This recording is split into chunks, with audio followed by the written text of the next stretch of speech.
Assalamualaikum warahmatullahi wabarakatuh.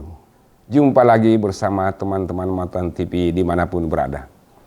Masyarakat Indonesia, terutama dari saudara-saudara kita umat Nasrani, kini sedang mempersiapkan menyambut perayaan Natal tahun ini. Biasanya setiap kali menjelang perayaan Natal muncul narasi-narasi yang melarang umat Islam mengucapkan selamat Natal kepada saudara-saudara kita yang beragama Nasrani, bahkan mengharamkannya. Pandangan ini pun mulai mengkristal di kalangan masyarakat kita, bahkan ikut serta mengharamkannya. Tetapi pada waktu yang sama di antara kita juga banyak yang membolehkannya dan menganggap bahwa yang demikian itu adalah boleh-boleh saja. Kedua pandangan ini tentu memiliki dalil masing-masing. Sebenarnya perdebatan masalah ini sudah ada sejak dulu, bukan saja di negeri kita, tetapi juga di negeri-negeri Muslim yang penduduknya terdapat umat Nasrani, seperti Mesir, Jordan, Suriah, Lebanon, dan semua negara-negara Arab. Setiap kali menjelang perayaan Natal muncul narasi seperti ini, sehingga membuat gelisah masyarakat, bahkan menimbulkan segregasi sosial. Mereka yang mengharamkan dan tidak membolehkannya mengatakan bahwa mengucapkan selamat Natal kepada umat Nasrani sama saja mengakui keyakinannya yang keliru, yang mempertuhankan Isa Al-Masih. Dan yang demikian ini adalah kemusyrikan. Karena itu mereka melarang dan mengharamkannya. Ketika kita mengatakan kepada mereka bahwa ini kan hanya mengucapkan saja, tidak meyakini keyakinannya, mereka pun mengatakan bahwa apapun yang diucapkan dan dilakukan itu berarti sudah diniatkan. Jadi ketika kita mengucapkan selamat berarti kita sudah meniatkan. Mereka pun mengambil dalil dari hadis yang mengatakan bahwa sesungguhnya perbuatan itu adalah dengan niat. Jadi mengucapkan selamat Natal adalah bagian dari niat yang dianggap telah meniatkannya sesuatu sehingga memiliki konsekuensi akidah.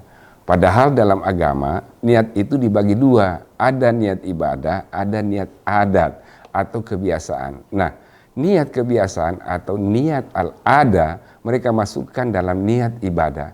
Kan beda kalau saya mau niat bayar zakat atau puasa atau haji dengan niat saya mau makan dan jalan-jalan. Kalau kita mengatakan kepada mereka bahwa Allah tidak melarang berbuat adil kepada mereka yang tidak memusuhi kita, sebagaimana dalam surah Al-Mumtahinah yang menyebutkan bahwa sikap adil terhadap mereka adalah bagian dari albir dan ihsan. Mereka pun mengatakan bahwa albir dan al-ihsan hanya kepada kedua orang tua dan bukan kepada mereka yang musyrik. Tentu pandangan ini sangatlah ekstrim dan terkesan bahwa agama kita sangat eksklusif dan intoleransi. Padahal justru sebaliknya Islam itu mengajarkan toleransi, saling menghormati dan berbuat baik dengan semua umat manusia.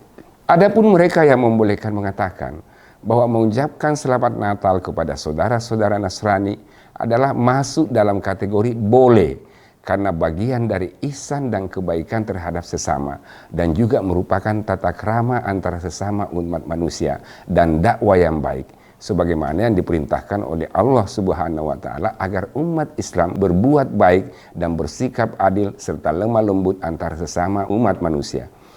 Dalam surah Al-Mumtahinah ayat 8 menyebutkan la yanhakumullahu 'anil ladzina lam yuqatilukum fid-dini wa lam yukhrijukum min diyarikum an tabarruhum wa tuqsitu ilaihim innallaha yuhibbul muqsitin. Bahwa sesungguhnya Allah tidak melarang kalian berbuat adil kepada mereka yang tidak memerangi kalian, dan sesungguhnya Allah mencintai orang-orang yang berbuat adil. Dalam surah Al-Baqarah ayat 83 Allah juga berfirman wa qulu qaulan husna, maka katakanlah kepada mereka sesuatu yang baik. Berbuat baik dan berlaku adil adalah perintah Allah. Sebagaimana dalam firman Allah surah An-Nahl bahwa sesungguhnya Allah memerintahkan kalian berlaku adil dan berbuat ihsan.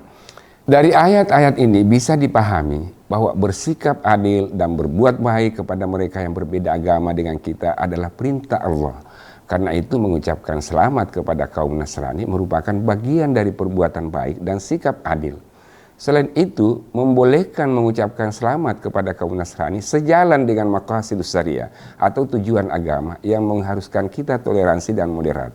Mengucapkan selamat menunjukkan kesediaan kita untuk memperkuat persaudaraan dan mempererat hubungan antara sesama umat manusia, apalagi antara kita sesama anak bangsa, sesama tetangga, dan sesama saudara dan sebangsa. Grand Syekh Al-Azhar, Profesor Dr. Ahmad El-Tayyib juga dalam beberapa ceramahnya membolehkan menyampaikan ucapan selamat kepada saudara-saudara Nasrani karena menurutnya ayat tentang tidak ada pelarangan untuk bersikap adil terhadap mereka yang tidak memusuhi dan memerangi umat Nasrani turun ketika istri Rasulullah SAW, Asma binti Abu Bakar, menanyakan kepada Rasulullah SAW, apakah boleh menyambung silaturahmi dengan ibunya di Madinah yang masih musyrik dan kafir. Rasulullah SAW menjawab, boleh saja. Lalu, jika menyambung silaturahmi saja boleh kepada mereka yang kafir atau mereka yang musyrik, lalu bagaimana kalau hanya menyampaikan ucapan selamat? Menurut Grand Syekh Al-Azhar bahwa orang-orang Nasrani adalah mereka yang paling dekat kepada umat Islam.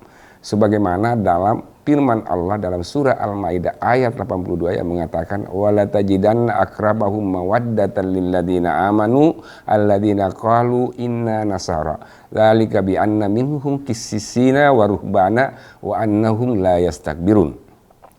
Bahwa sesungguhnya kalian akan menjumpai orang-orang yang paling dekat dengan kalian dan paling menyayangi kalian, yaitu orang-orang yang mengatakan bahwa sesungguhnya kami adalah orang-orang Nasrani. Mereka memiliki kisis atau pendeta dan mereka itu tidak berlaku sombong kepada kalian.